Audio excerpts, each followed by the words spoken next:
अस्सलाम वालेकुम प्रोग्राम जवाब खप्पे के साथ मैं हूं Imtiaz Mir. Today is my guest doctor David Wamser, senior fellow at the Center for Security Policy and former senior advisor to the Vice President Dick Cheney and National Security Advisor John Bolton. I welcome you in my talk show, Mr. David Wurmser.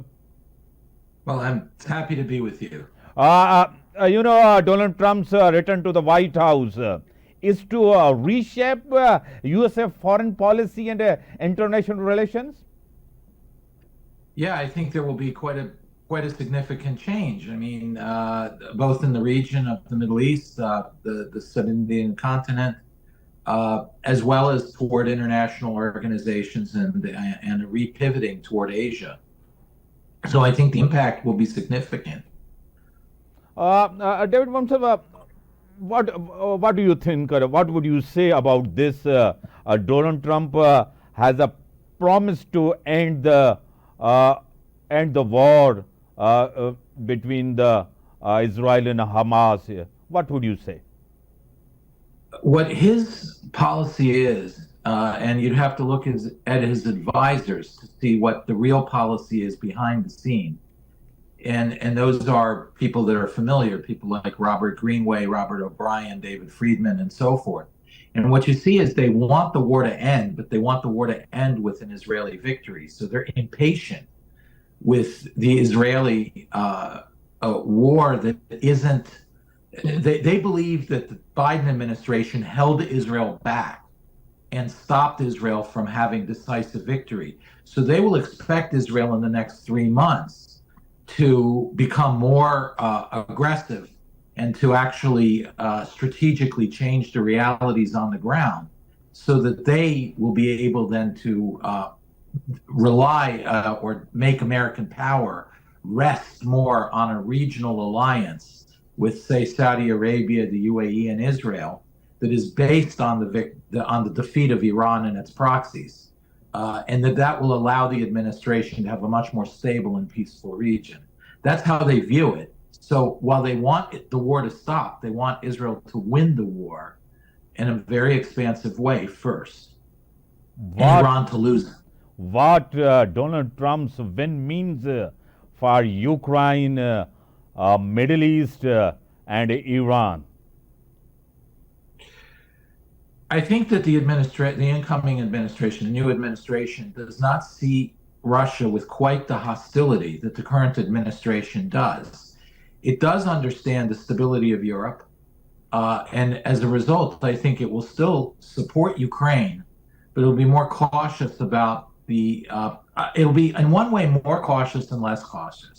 The more cautious will be they will give Ukraine less military aid and money without a strong accounting of where that money goes.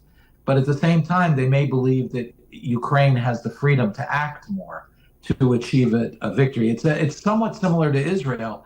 They will want to see, on some level, the Ukrainians stabilize their front enough through enough Ukrainian victory in order to allow Russia and Ukraine, therefore, to come to some sort of a ceasefire and a resolution. They very much expect Russia that they seek a way out of this, and they think that if Russia does not have the hope that it can win with Trump, that they can effect a ceasefire. Mr. David, security policy expert and foreign policy expert you are, what would you say? Will USA withdraw from NATO? No, I think it's a threat designed to actually strengthen NATO. The problem with NATO is that the Europeans have failed to rise to the occasion and contribute to the NATO alliance. Their defense budgets are tiny, between 1% and 2% at most, and their forces are really dropping back a generation of warfare and are far too small. And that places the burden on the United States and a few countries in NATO. So I think what President Trump is trying to do is to pressure NATO to perform as an alliance rather than to destroy NATO. The second thing is that the administration wants to detach NATO from the European Union sentiment. NATO is not the military arm of the European Union. It is an alliance with the West that includes countries that are not part of the European Union. And this administration sees European Union politics, specifically the politics of the European Parliament and so forth, as somewhat hostile. They very much supported, for example, Brexit from London to leave the European Union. So by detaching NATO from the European Union more, they believe they will strengthen NATO. Mr. David, Trump can end the war between Ukraine and Russia? I believe he can if he makes it clear that he's not abandoning Ukraine and continues to support Ukraine. That will erase any Russian hope that they now can go and destroy Ukraine, which is dangerous because that will encourage Russia to keep fighting. On the other hand, by supporting Ukraine in that way, Russia knows that it has a much more favorable government in Washington and will try to seek that to end this war. If its aspiration to destroy Ukraine remains off the table, then Russia will try to end this war and try to repair its relations to some extent with the West. Mr. David, do you believe, I'm going to ask you this thing, Ukraine endangers whole of Europe in this to war with Russia? The idea that Russia would have a belief that Ukraine is the battle for Europe, and that if Ukraine falls, Russia has a clear shot at casting a strong shadow over Europe, or even going further in places like Poland or Lithuania, is a very dangerous idea in Washington, in Moscow. And the idea that you saw Putin express in Valdai about creating sort of an anti-American bloc in the world, that is a concern even for the Trump people. But that said, they believe that some of that is a reaction to some of the excesses of things in Europe, and that they can convince Russia to drop that and deprioritize going to war in Europe. And with that, they can come to some sort of an arrangement to slowly begin walking Russia back from its more global aspirations as part of this Iranian Chinese bloc that is emerging. Mr. David, there are a lot of statements in favor of Putin and Russia and against China. There is a nexus, China and Russia. What would you say about this? Well, I think that I'm very close to a lot of the people in the incoming Trump administration, but I do believe that there's a misperception that Russia is still operating under the same rules that it's operated for the last 20 years.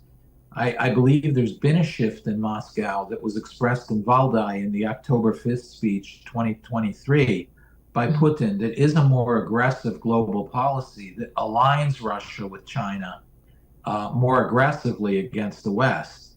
And I think this administration underestimates the danger of that. They think that they can take a tough line on China, but to some extent come to terms with Russia. I understand the aspiration to split Russia and China. And there may be some utility and there may be some ability to do that. But I think we don't fully appreciate, even the incoming administration doesn't yet fully appreciate this new defense concept that Putin has put forward. And I think that there will be some frustration and unhappiness in the incoming administration over realizing that. And where you see the rhetoric now may well change within the first year. It will be more accommodating to an agreement with Russia. It will definitely attempt to bring Russia back into a proper relationship with the West. But it will be limited in how it succeeds. And that will lead to, again, probably a better relationship, but not a good relationship. Mr. David, your expertise on Arab-Israel relations always. What would you say? What's your remarks on this Donald Trump said so many times, I'm anti-war, to end the Israel-Hamas war in Gaza and Israel-Hezbollah war in Lebanon. Solutions. It's an easy job for Donald Trump. Again, I think Donald Trump believes that just the very threat of American power will cause Hamas and Hezbollah to seek a solution and to stop the war, and then that will allow Israel to stop the war. But they aren't. I doubt that the Hamas, Hezbollah, and Iran can really do that and deliver on that stability. And so therefore, I think there will be disappointment. The second thing is that that's dependent on a perception of an Israeli victory and strength. So I think the next 3 months we'll see an escalation of war by Israel against its enemies to try to affect the fundamental strategic change. And they will find support from the Trump administration because there's a fundamental belief in the incoming administration that it is Israeli strength is a force for stability. So the more Israel defeats Hezbollah, which is seen to be profoundly an enemy of the United States by the Trump people, and Iran, which is also seen to be an enemy of the United States, the more Israel defeats them and strategically changes the momentum of the region against Iran, the happier this incoming administration will be, and will seek to use that to deter Iran and to effect a ceasefire. But it isn't instead of an Israeli victory, it is built on an Israeli victory. Thank you very much for your valuable insights about this victory and election, US president's election. नाज़रीन break जो time था break खां पोइ था जूं discussions खे अॻिते वधायूं.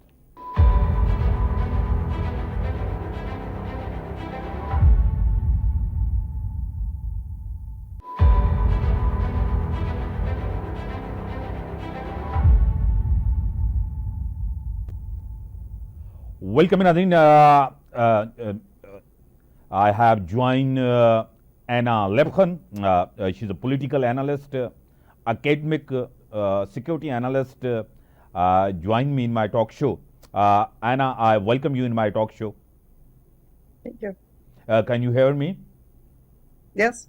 How might Trump's victory impact USA foreign policy and international relations? What would you say? I believe it's going to impact tremendously. I think that we saw a sample of what U.S.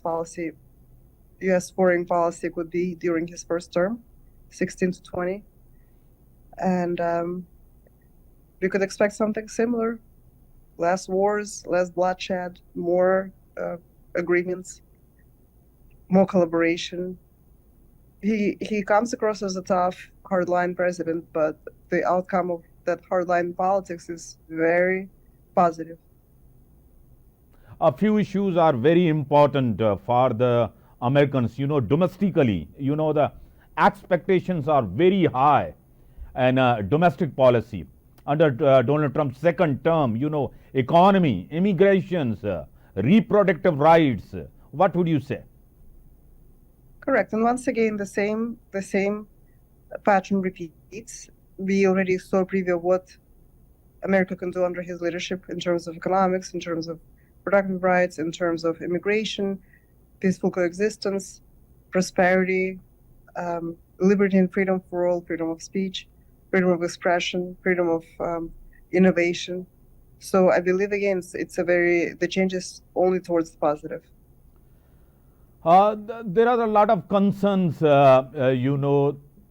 internationally. There are a lot of leaders, in Ukraine, NATO, in Europe. They said that American policies they want very close to, is Russia. He can be withdraw from NATO. Do you believe? I don't think withdrawal remaining in NATO is gonna be a decision made on the whim. I think it's going to be thought through decision, and it's going to depend on many factors. I don't think it's going to happen overnight. Even if it happens, there's going to be a lot of preparations leading towards that. However, I didn't hear that specific statement coming out of Trump, so I don't anticipate it to happen in the near future. You know, the Middle East burning. Middle East is the bleeding. It's a very hot Yeah. issue. Yeah. It's a very hot issue. Donald Trump is a very unpredictable politician, is a leader, is a president. What would you say? Once again, we saw a preview of what could happen in the Middle East under his leadership. Unprecedented series of agreements happened under his guidance in 2020, leading to his unfortunately losing the elections. But I believe that had those alliances and agreements not been established in 2020 between Israel and United Arab Emirates, between Israel and Kuwait, between Israel leading to Saudi Arabia, the world would have been in a much, much, much worse state today. So once again, he can come across as the hardliner, as a tough politician, but the outcome of those actions and even his sometimes unpleasant rhetoric is very positive, and it's actually beneficial to everybody in the world. Track record of Donald Trump in front of you. One president, one election cannot change the policy of America. Hawkish policy. Hawkish policy cannot be changed one president. He can be changed? Do you believe? Yes, because he did it last time. He inherited America after 8 years in the hands of the Democratic Party, and it wasn't as bad state as it is today, but it was in a pretty deteriorated state. And in short 4 years, he was able to achieve unimaginable, both domestically and internationally. So the hopes are really high. Thank you. Thank you for giving time. Thank you for your valuable insights about American election and Donald Trump. जींदड़ Donald Trump खटे हुआ है उन्हें जी जीत थी international politics में आने अॻिते छा थो थिए न ब्रेक जो टाइम थियो आहे ब्रेक खां पोइ था अचूं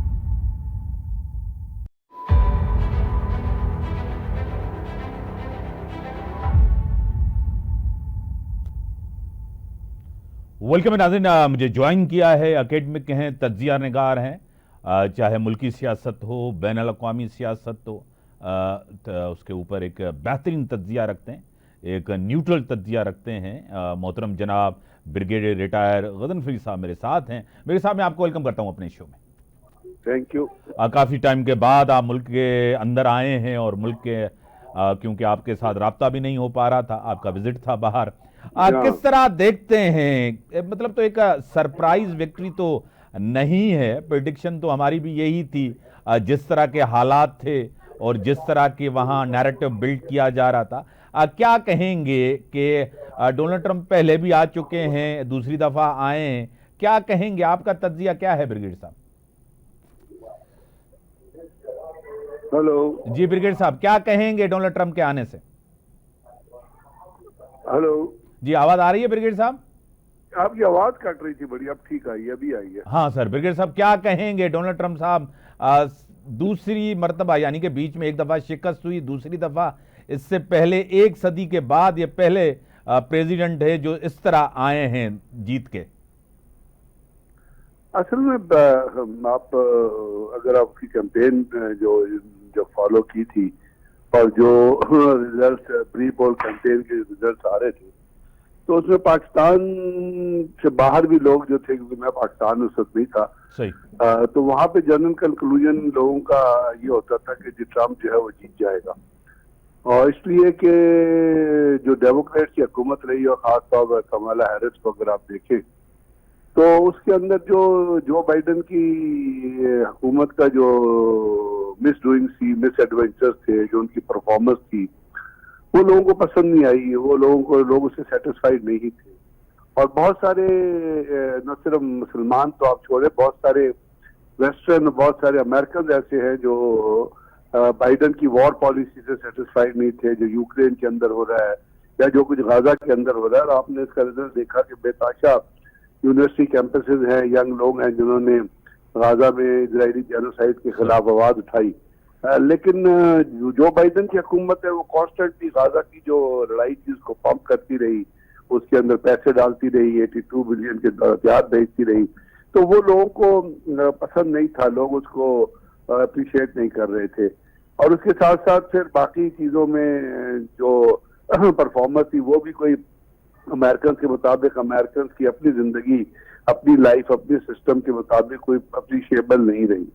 ट्रंप से जितनी कैंपेन की वो, मैं ये नहीं कहता कि जी चूंकि ट्रंप आ गया तो गजा की जंग बंद हो जाएगी, क्योंकि जहन में ये रखना चाहिए कि इजराइल की जो लीडरशिप है और इजराइल ज़ियोनिस्ट लॉबी जो है, और खास तौर पर ज़ियोनिज्म का जो अमेरिका के अंदर असर है, हर अमरीकी सदर उसका गुलाम होता है और वो किसी भी तरीके से वो ज़ियोनिस्ट लॉबी जो आपका जो बनी हुई है, जो जिसके जरिए इजराइल वजूद में आया था, ज़ियोनिज्म एक तशद्दुद पर तशद्दुद और दहशतगर्दी का नाम है, उस दहशतगर्दी का परवरदा है नेतन्याहू और जो बाकी इजराइल की लीडरशिप है। तो अमेरिकन प्रेसिडेंट अमूमन उसके गुलाम बन के रहते हैं, उसके मतलब एक स्पोक्स पर्सन बन के रहते हैं। और ये जो बाइडन ने तो बहुत अच्छी तरह आपको दिखा दिया। अब ट्रम्प ने जितनी अपनी कैंपेन की वो फोकस था बात चीजों पे, और उसने बार बार अपनी कैंपेन में उन्हीं चीजों को रिपीट किया, उन्हीं पॉइंट्स को रिपीट किया जो हेल्थ से भी रिलेटेड थे, जो दुनिया में जंगे रोकने से भी रिलेटेड थे, जो एम्प्लॉयमेंट से भी रिलेटेड थे। और बेसिकली उसका कॉन्सेंट्रेशन था कि अमेरिकन की लाइफ को जो है वो बेहतर बनाना चाहिए, बजाय इसके कि आप दूसरों की जंगों में नेटो के हिसाब से जो कुछ उसने कहा। आपको पता है कि यूक्रेन की वॉर में उसने पूरी कैंपेन में रशिया के खिलाफ कोई बात नहीं की। फिर वो नेटो की जो एक्सपेंशन है उसके भी वो खिलाफ है कि जो मिडिल ईस्ट नेटो नहीं बननी चाहिए, एशिया में नेटो नहीं बननी चाहिए। तो ये कुछ चीजें थी जिससे लग ये रहा था। और दूसरी बात, एक बड़ी चीज जो सामने आ रही है जी, बार बार ये चीज बात हो रही थी कि एस्टेब्लिशमेंट ट्रम्प को नहीं आने देगी, क्योंकि he is an anti establishment. तो अब अमेरिका जैसे मुल्क में चलो एस्टेब्लिशमेंट थोड़ा बहुत रोल तो प्ले करती है, लेकिन वो कोई अमेरिका है, पाकिस्तान तो नहीं है। तो वहां पे इतना ना खुल खुला के वो आगे नहीं जा सकते। लेकिन इसके बावजूद हमारे यहाँ बहुत सारे लोग ये भी कह रहे हैं कि जी वो अमेरिकन जो है वो औरत की हुक्मरानी को पसंद नहीं करते। तो मैं उसको सपोर्ट नहीं करता, उसको वो रीजन नहीं है, क्योंकि आपने देखा कि जो लोग बड़ी तादाद में कमाला को वोट पड़े हैं, 226 इलेक्टोरल वोट्स हैं जो उनको पड़े हैं। तो ये नहीं, बात सिर्फ वो परफॉर्मेंस रिलेटेड है, और बात सिर्फ जो है वो जो बाइडन की गवर्नमेंट का जो मिस गवर्नेंस है उससे रिलेटेड है। और ट्रम्प क्योंकि अमेरिकन की जिंदगी और जंगों के ऊपर पैसा खर्च करने से अपने आप को पीछे रखना चाहता है, तो इसलिए लोगों ने वाइट खासतौर पे अगर आप कहें तो वाइट सुप्रीमेसी के तौर पे, या वो जो अर्बन एरियाज है, रूरल एरियाज है, वहां पे लोगों ने ट्रम्प को वोट डाला है, जिसकी वजह से उन स्विंग स्टेट्स में भी उसको फतह हुई है। और उससे बड़ी वो स्टेट जॉर्जिया और पेंसिल्वेनिया और वो स्टेट जीती है। और ये हम कह सकते हैं कि जो उससे अपना मैनिफेस्टो पेश किया था उसको अमेरिका ने ज्यादा बाय किया है as compared to Kamala Harris. Brig साहब, आपने एक पूरा तज्जिया 3-4 इश्यूज पे जो बड़ा अहम है इस इलेक्शन के हवाले से और दुनिया के हवाले से भी बड़ा अहम था, उसके ऊपर आपने एक पूरा तज्जिया दिया है। मैं 1-2 चीज़ों के ऊपर आपके थोड़ा सा और इसको डीप एनालिसिस करूँगा ज़रूर। एक चीज़ मिडिल ईस्ट आपके सामने, एक तो जंगबंदी आपको पता है लेबनान और इजराइल, और आपको पता है हमास की, ये इसके ऊपर क्योंकि सबसे ज़्यादा लोगों का ये है कि जिस तरह इन्होंने कहा है कि मैं एंटायर वॉर हूँ, जो जंगें हैं मैं बंद करवाऊंगा, यूक्रेन रशिया। एक तो ये सवाल मैं आपसे करूं। दूसरा सवाल आपके सामने ये होगा कि सबसे ज़्यादा जो चाइना और रशिया और ये जिस तरह ब्लॉक बना हुआ है, इसके हवाले से क्या पॉलिसी होगी, क्या कहेंगे? असल में जहां तक तो ताल्लुक है मिडिल ईस्ट के अंदर जंग का, या देखिए जिस तरह ईरान और इसराइल की आपस में स्क्रमिश चल रही है, और अब इसराइल ने ईरान के ऊपर, ईरान की एम्बेसीज पे फायर किया, ईरान ने उसको रिस्पॉन्ड किया, और उसके ऊपर उन्होंने जाके इसराइली टारगेट को हिट किया, इसराइल की एयरबेसिस को हिट किया। और जब उन्होंने इजराइल की एयर बेसिस वगैरह को हिट किया तो अमेरिकन लूप में थे, और अमेरिकन ने कहा, और जब बात हुई थी उन्होंने कहा जी आप जरूर अपना हक इस्तेमाल करें लेकिन don't hit the population centre. ये रिपोर्टेडली ये चीजें हैं जो आ रही हैं। तो वो चीज जो है, अब उसके अंदर जो ट्रम्प का जो एम्फेसिस है, याद रखिएगा कि वो है कि मैं कि नई वॉर नहीं शुरू करूंगा। तो इसका मतलब ये है कि हम उससे ये कंक्लूड कर सकते हैं कि जो एक खतरा पैदा हो रहा था इजराइल और ईरान की जंग की तरफ से कि इजराइल ईरान और उसके बाद कोई मिडल ईस्ट के और मुकाम ममालिक शामिल हो जाएंगे, जिनका इराक का सिर्फ आप नाम ले सकते हैं जिसने को रिटेलिएट किया। बाकी तो मिडल ईस्ट के ममालिक जो है वो वॉर के साथ किस तरह कनेक्टेड ही नहीं है। आप सऊदी अरब को ले लें या यूएई को ले लें या बहरीन को ले लें या इजिप्ट को, तो वो तो कनेक्टेड ही नहीं है। तो ये कहा जा सकता है कि एक तो ये खतरा, लेकिन उसमें एक चीज जो बहुत अहम सोचने की वो ये है कि ट्रम्प के साथ अभी भी मेरा ख्याल उसकी प्रेस उसकी कैंपेन में और तमाम चीजों में वो एक शख्स है जो उसका नेशनल सिक्योरिटी एडवाइजर भी रहा है, जॉन बोल्टन, वो उसके साथ नजर आया। और आपको पता है जॉन बोल्टन के जमाने में उसने ईरान को एक्सिस ऑफ इवल कहा था।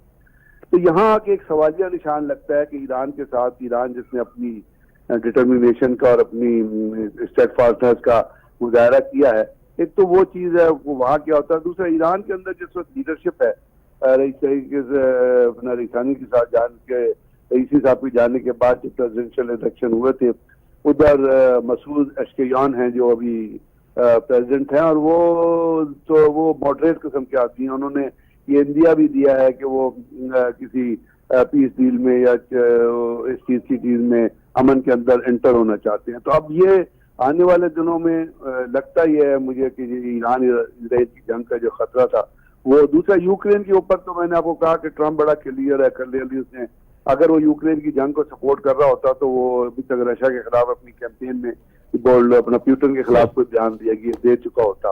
वह जब वो ये कहता है कि मैं नेटो की एक्सपेंशन नहीं करूंगा और यूरोपियन भी इतना पैसा डालेंगे और अमेरिकन पैसा नहीं डालेंगे, तो आप उससे ये लग सकते हैं कि जी जो अमेरिकन यूरोपियन को कंपेल कर रहे हैं कि जी आप यूक्रेन की जंग को स्पॉन्सर करो और इतना पैसा डालो।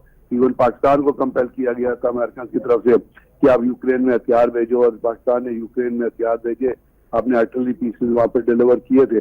तो इसके अंदर एक एंटी वॉर जो डेवलपमेंट है वो होती नजर आएगी। अब तीसरा इशू जो है वो है इसराइल की गाजा वॉर का। गाजा के अंदर जो जंग हो रही है, और वो ये नहीं है कि इसराइल वहां पे कैजुअलिटीज तो बड़ी कर रहा है, जेनोसाइड तो वो कर रहा है, और जिसके अंदर 1 लाख 1.5 लाख से ज्यादा लोग जो है वो शहीद हो चुके हैं फलस्तीनी। लेकिन इसराइल को भी बड़ा नुकसान हो रहा है। और अभी हुतीज ने खास तौर पे जो तल अवीव पे हमला किया है, और जिस तरह उन्होंने रेड सी को रोका हुआ है, जहाँ पे आपको पता है कि दुनिया की 48% ट्रेड जो है वो रेड सी से गुजरती थी, अब वहां से 15% ट्रेड भी नहीं जा रही है। और अभी रिसेंटली ईरान इवन टर्की की पोर्ट के ऊपर एक इजरायली जहाज था जिसको पोर्चुगल ने भी डॉक नहीं होने दिया, और स्पेन ने भी वो जाके वहां पे टर्किश लोग जो है उन्होंने उस पर कब्जा किया। तो इसके हिसाब से इसराइल के अंदर भी जो चीज है वो भी बहुत तबाही की तरफ जा रही है। इसराइल के लोग जो है वो जंग के खिलाफ है, वहां पे जो कैदी। बड़ी मेहरबानी सर, टाइम लिमिटेड है। बड़ी मेहरबानी ब्रिगेड साहब, आपका तज्जिया इलेक्शन के हवाले से। डोनाल्ड ट्रंप साहब जीत गए हैं और देखते हैं पॉलिसी उनकी क्या क्या होती है। जो उन्होंने जो नैरेटिव बिल्ड किया है जंग के हवाले से कि दुनिया की जो जंगें हैं मैं वो ख़त्म करवाऊंगा और नई जंगें नहीं होगी और बेहतर इकॉनमी होगी, हालात बेहतर होंगे मुल्क के अंदर भी। उन्होंने जिस तरह कहा है दुनिया के बाहर भी, देखते हैं क्या होता है। नहीं संगठित इजाज़त, अल्लाह।